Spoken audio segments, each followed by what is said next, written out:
Hey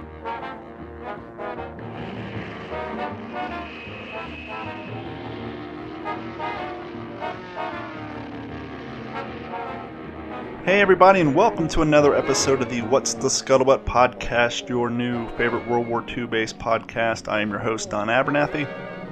I have a little house cleaning to get to before we get on with the show. As you noticed, Sunday came and there was no show. I have decided to move the posting date of this podcast to Monday evenings, and the reason being is I haven't really brought it up too much on this podcast, but I do host two different podcasts, and both of those podcasts are recorded on the same night, Saturday nights. Now, the other podcast I do, which is just a general topic entertainment podcast called the Waterman and D-Train Show, my co-host is Dave the Waterman. We are both can be heard on the Stan and Haney Show on 96K Rock and the 96K Rock app, 2 to 6 p.m. Monday through Friday.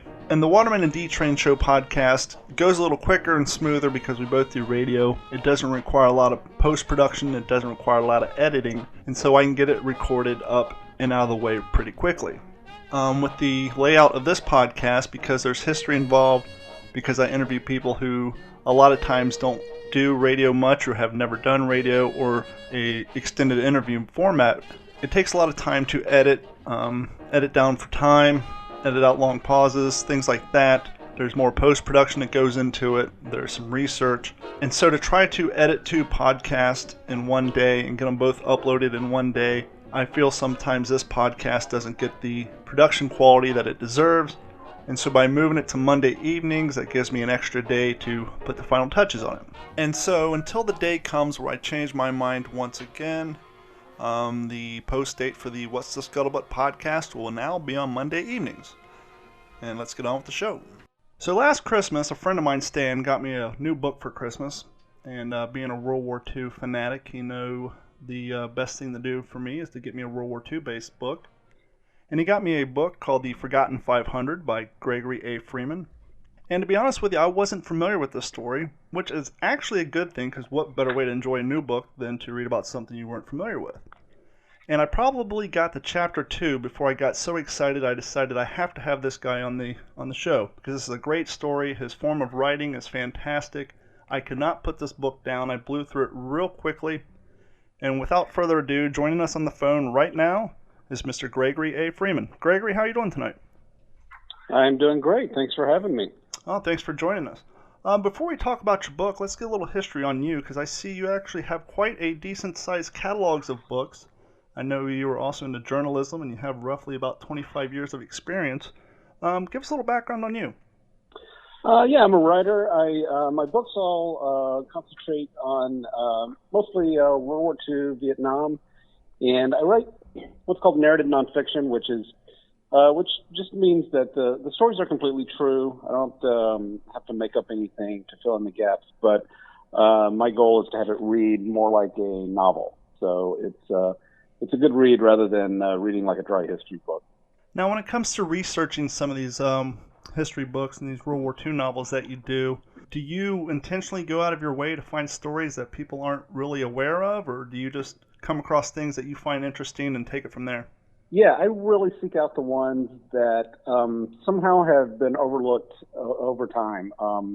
Stories that have some real gravitas, that have some real meaning, but somehow they just never really got the attention that they deserved. And the story of the Forgotten 500 is certainly one of those. The story of the Forgotten 500, the untold story of the men who risked it all for the greatest rescue mission of World War II. As I said at the beginning of this, I was completely blown away by this book, and I was completely, to be honest with you, amazed by your writing style. Because as you said, these are historical nonfiction, but as you also said, you write it to read like a novel. And one of the things I really enjoyed, not only did you tell the story about the men in this mission and those who were downed and we were trying to rescue, but you go into great detail about the organizing of the OSS, of Donovan, right, and all the things that happened. I don't want to give too much away, but some of the things the roadblocks that were intentionally being put up to prevent this rescue from going on because of political issues. And so not only do you tell the story of the guys involved, but you really give a whole grasp of everything that was going on, including the details required to build the story about, department heads and people who are involved in the policies and the politics of all of it. Yeah, that's one of the things I find so fascinating in a story like this, is that there are so many layers of it, so many circles of different people being involved. And, in case your listeners don't know, the basic story is about American and other Allied airmen who go down behind enemy lines in Yugoslavia. They're mostly bomber crews. And they go down behind enemy lines in World War II, and they're trapped back there. And they are rescued by local villagers, and they are harbored by a local Serbian general named Mihailovic. And they're hiding out, and then eventually the OSS, the precursor to the CIA, launches a very secret rescue mission to go get them. And so, yeah, as you were saying, there's so much going on in different areas with the men doing what they can to survive, the villagers helping them, the OSS operatives in Italy preparing this mission and training for it. And as you alluded to, there's so much that they had to overcome just to get the OSS operatives on site to help the rescued airmen. And it involved a lot of very frustrating international intrigue between people who should have been working together, and lots of complications. Well, it's bad enough to get shot down into enemy territory during a large-scale war such as World War II, but then when you go down to the finer point, not only are you in a German-occupied land, but you're also in a land that is also amongst its own civil war. And so you have the bigger picture of the Allies trying to fight the Germans, but you're downed in this country where you have two factions that are fighting amongst each other, and then the politics involved. And so as the airman, not only do you got to hope that you don't get captured by the Germans, but you got to hope that you don't get captured by the side of the Civil War that you were informed may not be the best friend or have your best interest in heart. Yeah, that's exactly right. Yeah. When they parachuted down into this region in Yugoslavia, these were all young airmen. They knew very little about what to expect in Yugoslavia, but what they had been told was that the locals in this area were very hostile to them, would cut their ears off and terrible things like that. What they found was just the opposite. They found these wonderful people, little babushka kind of old ladies, rushing out to gather them up and take them into hiding. And the people were incredibly generous to them and risking their lives to help these American airmen, because if they had been found out, the Germans would have exacted really severe retribution against the whole village. But in addition to that problem with the Germans who were right there nearby, these people were loyal to Mihailovic, who was the general who was fighting for control of Yugoslavia with General Tito, the communist. So there was a civil war going on at the same time. They were trying to fight off the German invaders.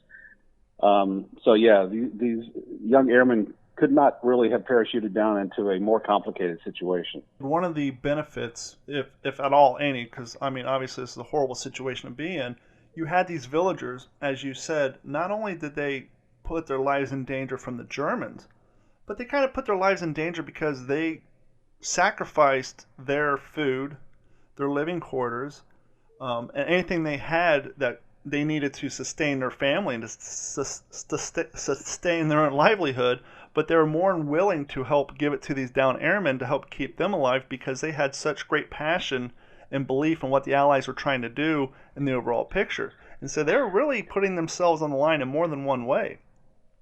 They did. These were people who were already, even before war broke out, just their daily life on a very normal basis was pretty hard living. And then along comes the Civil War in their country, and then the Germans invade. And so these are people who are in a very, very tough day-to-day existence with, barely enough food to get by.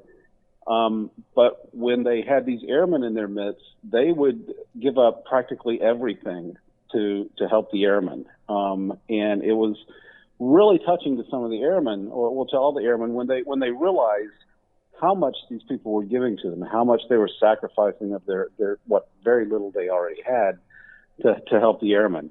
And the villagers, they explained it by saying they just so greatly appreciated that these were men from a totally different land who had sacrificed themselves, had risked their own lives to come help push the Germans out of their country. And even though this was 1944 and much of the world was made up of farmers, the geographical location and the soil of this area wasn't really conducive to farming. So it's not like, okay, let's plant some more crops. I mean, it was really scrabble to find and, get whatever things they could to eat.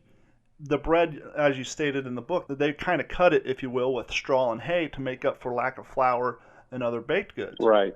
Yeah, it was a very hard scrabble existence, even in good times, and these were not good times for anyone. But they sacrificed for these American airmen, and it was a tremendous act of charity.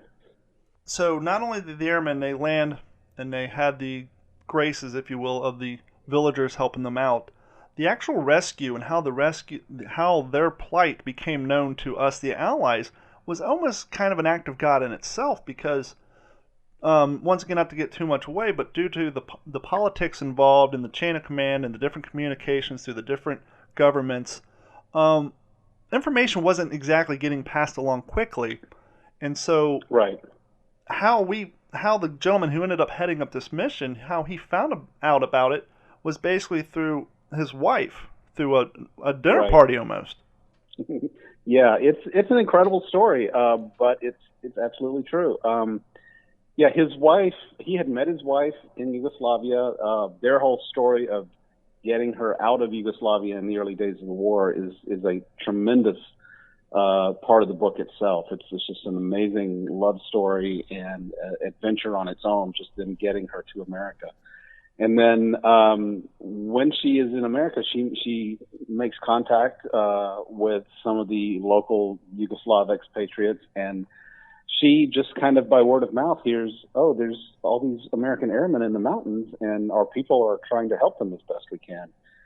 And so she kind of innocently writes to her husband in Italy saying, are you guys doing something to go get those airmen? And that's essentially how he finds out that they're there. And from there, everything goes into movement for launching the rescue. And back again to your style of writing. In this book, it's 280 pages, and you probably tell, I would say, one big story and about 6 to 7 sub-stories, but tied in all together in such a great way that it's not confusing. It's not like, okay, here we go. Can we get back to the plot? It doesn't feel like homework. Like I said, I couldn't put this book down. It's a quick 280 pages. It's a great read. And I really want to compliment you on that skill. Well, I really appreciate that, because that's really exactly what I'm going for. In the end, when you finish the book, I hope that I've imparted a whole lot of knowledge that you didn't have about this incident. But I hope you feel like you just read something really enjoyable. You just read a good story, and along the way, you learned a lot of things. That's really nice to hear that it had that effect on you. Now, some of the stories, the first-hand stories in this book, did you get from survivors, or was that from libraries? Almost all of the stories of the individual experiences are from survivors. I met a great deal of the veterans, the rescuers, people like Voinovich, who organized the whole rescue. It was just amazing to hear their first-hand stories and then find ways to weave all of those stories together. Well, and another great gift in this book, a lot of people such as myself who are big into history, whenever I read a book or even see a movie based on a true story, the first thing I do is I go on the internet and I try to find photos of the real people. And you have some great photos in this book, which saves people time from having to do that. I mean, I can only imagine that you probably got most of these photos from some of the survivors you interviewed or their families. Yeah, the photos are wonderful. Yeah, most of them came from the veterans themselves, from the families. And I was so thrilled to find some of them, like the pictures of the men in the village as they were waiting to be rescued, and the pictures of the rescue itself. Them actually climbing on board the C-47s and things like that was pretty amazing to see. Now I'm looking on your website and at your books, and I noticed that you have the Forgotten 500. Is that in what language is that in? Because you have it in dual print, correct? Yeah, the Forgotten 500 has been published in Serbian and in Italian. Well, that's a great compliment in itself. The It fact that is. there was It's such a wonderful to demand see. for it that they want to reprint it, print a second edition in different languages. Yeah, and the Serbian people are extremely proud of this story. They've really supported this book so strongly because it's a story that they're really proud of in their history. That they made such an important contribution to the Americans who were risking their lives for them. And the Serbian people, they've had a rough history, and they come under a lot of criticism for different things in recent years. But this episode in 44 is something that they are just so proud to have been a part of. And so they're very supportive of the book. They were excited to have it come out in Serbian, so they could actually read it in Serbian. And they were wonderful. The Serbian government hosted me and my family when the translation came out and took us on a whole tour of the country. And they're just the most giving, warm people. They're really wonderful folks. Now, did your family have a chance to tour any of the areas that their headquarters or maybe the runway or any of those areas from the book, or was it pretty much? Yeah, we did. Yeah, we went into Pranjani, the mountainous area where all this took place, and I actually stood on where the airfield was, which is still a potato field, and that's actually where the airplanes touched down to rescue the airmen. And we also went around to a lot of little homesteads in the area where the airmen had been hidden. And at every house where the airmen had been, if the people, the older folks were still alive who remembered it, it was something that was very important to them, and they were so excited to tell the story.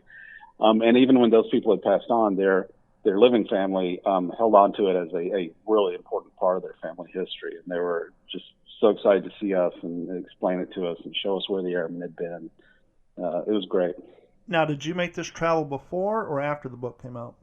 It was after the book originally came out. It was when the book was translated into Serbian, so it was when that version came out.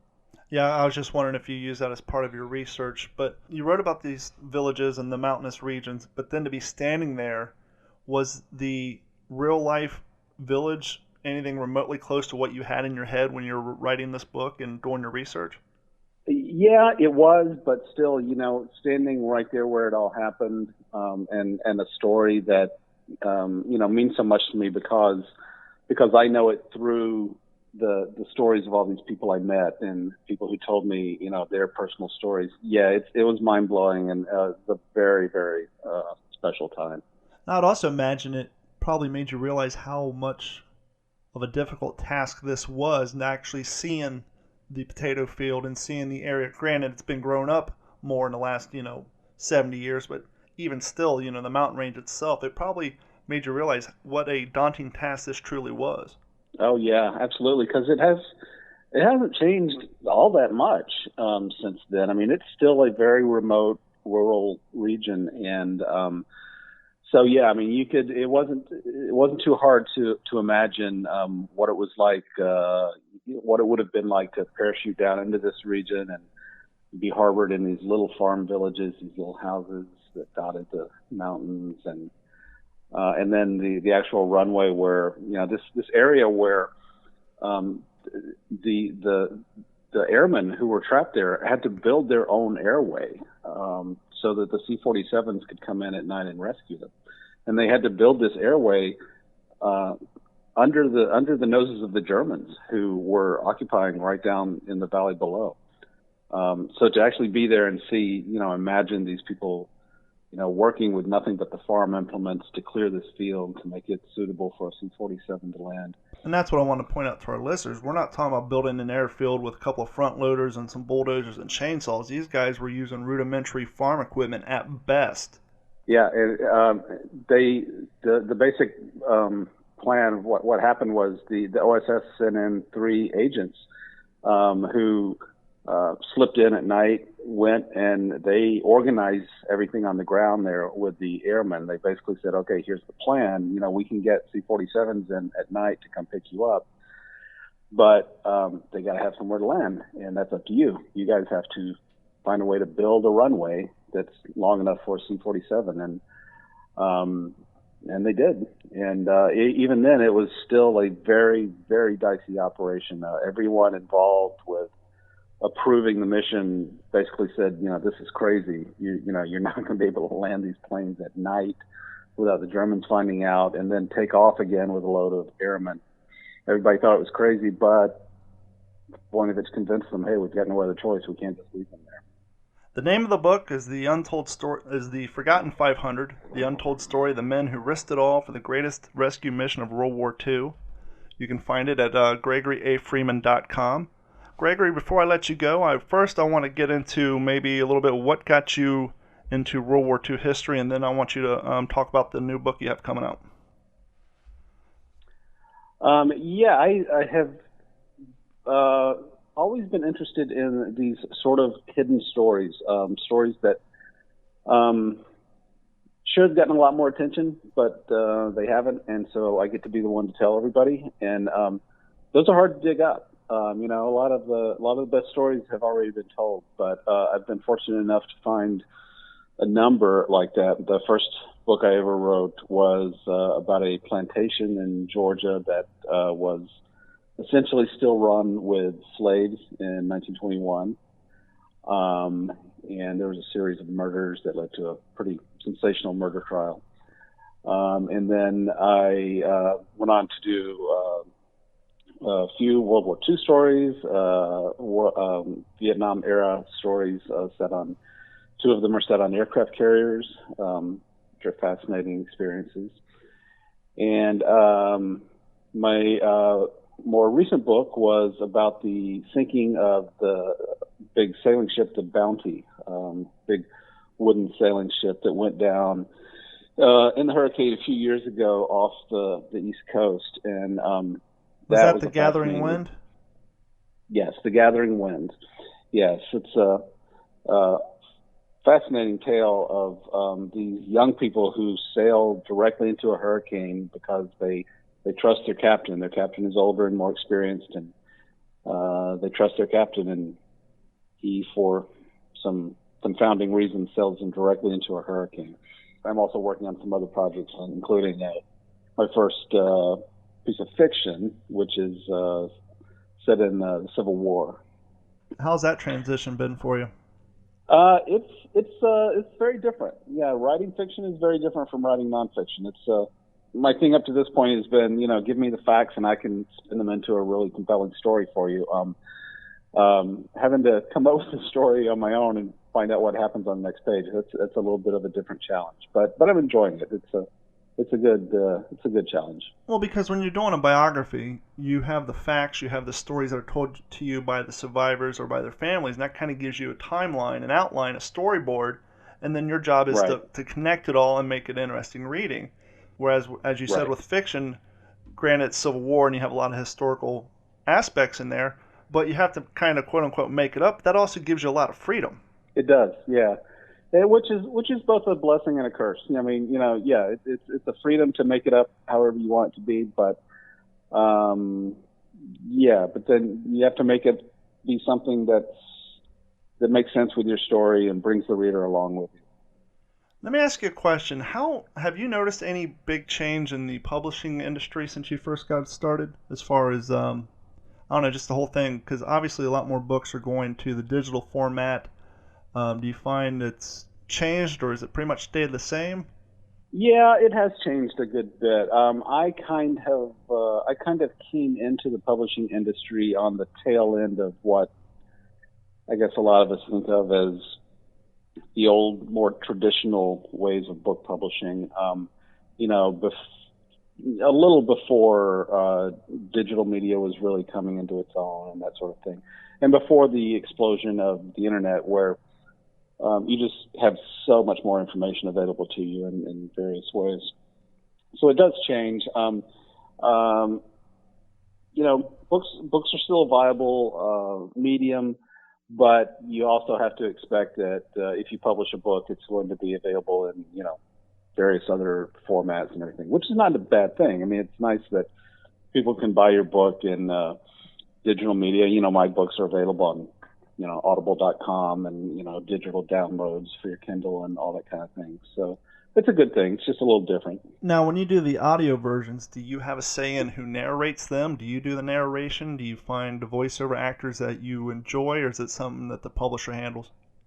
A little bit of all of that. I get approval for any actor that they want to do, and I have the option of doing it myself, but I prefer having a professional actor do it. I just think they do a better job with it. But yeah, I work with them pretty closely to help them get the tone right and help them understand some of the particular pronunciations and names and sort of style of reading one character versus another, that kind of thing. To help kind of relay the personality of the character? Right. Let me ask you this. It's a pretty interesting process. Yeah, well, I can imagine. I've brought up on past episodes, talking to fellow historians and reenactors, I've said on more than one occasion, I think it's very, very important in the days that we're in to at least, at a minimum, keep our history books in a hard copy format. It kind of concerns me that if we stop printing hard copy formats of our history, how easily it would be to edit history if people who don't agree with that history somehow get in power in some way. I mean, it sounds a little conspiratorial, but as you know, it's easy to highlight, delete, and hit save on something. Whereas when you have a 70-year-old book, 80-year-old book, 5-year-old book, you can't edit a hard-written copy that's already been published and sitting on someone's bookshelf. Yeah, that's true. Yeah. I mean, as much as I support digital media and people having different options for consuming your work, I still need a hardcover book in my hand, and I hope I'll never see the day when my books only come out in some sort of digital format. I want a hardcover. Well, I'll be honest with you. I've yet to download a digital copy of any books. All the books I have are still in hardcover. Actually, and that too. I enjoy a softcover book, but I really love the hardcover books. And to me, with all the digital in our lives, I mean, not only do I do podcasts and work in radio, but I also have been running an IT firm for 14 years. And so at the end of the day, the last thing I want to do is pick up a tablet to read my books. I want to lay on the couch or in my bed and crack open a book, have it in my hands, and just unplug. Yeah, I'm a purist that way too. I mean, I totally get that it's easier to carry around your Kindle with 100 books on it and stuff like that. But yeah, I'm sitting in front of a computer screen all day too, and when I sit down at night to read something for pleasure, I don't want to look at a screen anymore. Yeah, I want a book in my hand that I can fall asleep with. Well, I mean, unless you're a touring musician or a college kid, what do you need 100 books in your backpack for anyhow? Right. Are you a vacuum cleaner salesman, for God's sakes? One last question for you. You mentioned when you do your stories, you really like to find the untapped stories, the untold stories. And as you also stated, especially when it comes to World War II, a lot of the media out there, whether it's video games, books, movies, TV programs, a lot of it is the retelling of the same story. And then that's not exactly a bad thing, but they get different perspectives. But a lot of it is stuff that we've seen hundreds of times before. And so what I'm hoping maybe, for your sake and mine, is I would love to see this book get optioned. Has anyone even came to you with that? It is under option right now. Fantastic. Yeah. Actually, it is with Gulfstream's Pictures. The studio is pretty excited about it, and so I'm optimistic. I've with this and other books, I've been through the optioning process before, and it's always exciting, but the Hollywood system is very, very difficult and kind of capricious sometimes. You never quite know why something happens or doesn't happen. But Gulfstreams is pretty excited about this one, so I'm pretty optimistic that we'll actually see this on the screen pretty soon. Yeah, options are very encouraging, but unfortunately, just like anything else in the entertainment industry, they're not guaranteed. Right. But I've always thought, from the time I was writing this one, I just thought this one would make such a good movie. That's in fact, with this book and my other books as well, it's kind of the process I have when I'm writing, which is I kind of envision it in my head, like I'm watching the movie, and I tell you the story of what's going on. So I have a kind of cinematic, very kind of visual imagery going on as I'm writing the books, and I think that, well, I've been told by screenwriters and the folks in that industry that really helps it translate very well to a film format. Well, and you may not be able to give away too much about the option, but with a book such as The Forgotten 500, like I said, the amount of sub-stories involved and the character development that would be required, I almost think it would be a great 12, 13-part miniseries, almost like The Pacific or Band of Brothers. I think there's a little too much information. It would either be a long feature film, or they would have to cut out a lot of the quality storytelling in there. Yeah, that's been considered before too, and it's not even necessarily off the table with this option. They're looking at a major motion picture release, but you're absolutely right. There's enough of the different stories there that you could definitely break it into a series. Well, Gregory, I want to thank you for your time. Once again, the name of the book is The Forgotten 500. You can purchase it on his website, GregoryAFreeman.com. And do me a favor. You can actually purchase it on Amazon.com. You can go to my website for more information about all of my books, and they're all available for purchase on Amazon. If you hear any more information about the option in the future and it gets moving and you want to share it with my listeners, please let me know. And if you want to promote any more of your books, please let me know and we'll get the word out.